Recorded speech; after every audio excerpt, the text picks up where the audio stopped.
কিরা জেলায় এক পুলিশ চাকরি করতো। পুলিশ বললেন যে আমি যখন একটা গুলি করলাম হঠাৎ করে গিয়ে হাফেজে কোরআনের বুকে লাগলো। হাফেজে কোরআনের বুকে যখন লাগলো ওই হাফেজে কোরআন আর দৌড়াতে পারে না।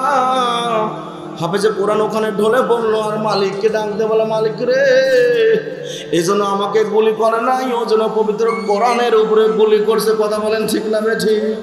ও মালিক, তোমার কাছে ভিক্ষা চাই, আমাকে যেরকম আমার মায়ের বুক খালি করছে আল্লাহ, তুমি পুলিশের বুক তুমি খালি করে দিও। চিৎকার দিয়ে বলেন আল্লাহু আকবার। ওই পুলিশ বলেন যখন এই দোয়াটা যখন করে দিল আর আস্তে আস্তে যেমন একটা গাছ কেটে দিলেন, একটা গাছ কেটে দিলে যেমন একটা গাছ আস্তে আস্তে যেমন ঢলে পড়ে, এমনি ভাবে ওই হাফেজে কোরআনটা মৃত্যুর কোলে শাহাদাতের কবলে ঢলে পড়ল।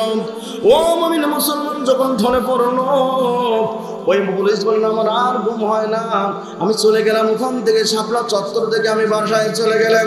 চলে যাওয়ার পর সারা রাত আমার ঘুম হয় না। হঠাৎ করে 10টার সময়, বেলা 10টা যখন বেজে যায়, আমার বাড়ির থেকে ইমার্জেন্সি কল দিল, এই মুহূর্তে আপনাকে বাড়িতে আসতে হবে। সঙ্গে সঙ্গে আমার হৃদয়টা চুরমার হয়ে গেল। আমার মনে হলো যে আমার জন্য আসমান ভেঙে আমার মাটিতে পড়ছে, আমার মাথার উপর পড়ছে। আমি কি করব, কি কর্তব্য বিমূঢ়। হঠাৎ করে আমি বারবার ফোন দিলাম, কি গো, কি হয়েছে আমার বাড়িতে, আমি জানতে চাই। ওই পুলিশ অফিসার বলে, তারপরে আমার আত্মীয় স্বজন আমাকে বলে না কি হয়েছে, আমাকে বলে না। না বলার কারণে আমার ভিতর থেকে অশান্তি কেন যেন শুরু হয়ে গিয়েছে। আমার অশান্তি আর দূর হয় না। ও মুমিন মুসলমান, আপনারা শুনে নেন, জেনে নেন, যখন অশান্তি দূর হয়ে গেছে পুলিশ অফিসার বলেন, তারপরে আমি বাড়িতে জন্য রওনা দিলাম। আমি বললাম কতক্ষণ সময় লাগবে, কতক্ষণের মধ্যে আসলে বলা হবে? বলে 1 ঘন্টার মধ্যে আসলে আপনার জন্য মঙ্গল হবে। হঠাৎ করে আমি একটা হেলিকপ্টারে আমি অফিসে ফোন দিলাম, আমাকে সাতক্ষীরা এখন নিয়ে যেতে হবে। ঢাকা থেকে হেলিকপ্টারে সাতক্ষীরা নিয়ে গেলাম। নিয়ে যাওয়ার পর আমার বাড়ির পাশে যখন হেলিকপ্টার নামলো, দেখি শত শত মানুষ আমার বাড়ির মধ্যে হাজির হয়ে গেছে। আমি এক চিৎকার দিব না, আল্লাহ,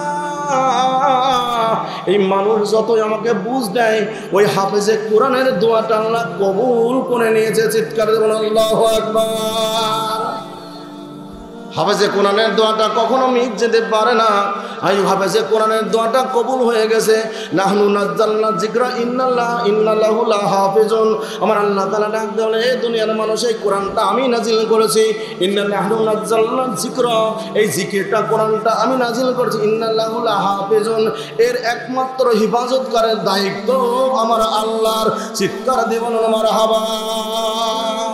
ও মুমিন মুসলমান, ওই হাফেজে কোরআনকে মেরে ফেলা, ওই শহীদ করে দেওয়া পুলিশটা বলেন, যখন পাশাপাশি আমি চলে গেলাম, চলে যাওয়ার পর আমি বাড়িতে লোকজন দেখে বললাম, আমার আত্মীয় স্বজন, তোমরা আমাকে ছাপাও না কেন, যতই আমাকে তোমরা বলো না কেন, আমি বুঝতে পারছি ওই হাফেজে কোরআনের মায়ের যেমন বুক খালি করছি, আমার বুকটাও তেমনি আজ খালি হয়ে গেছে।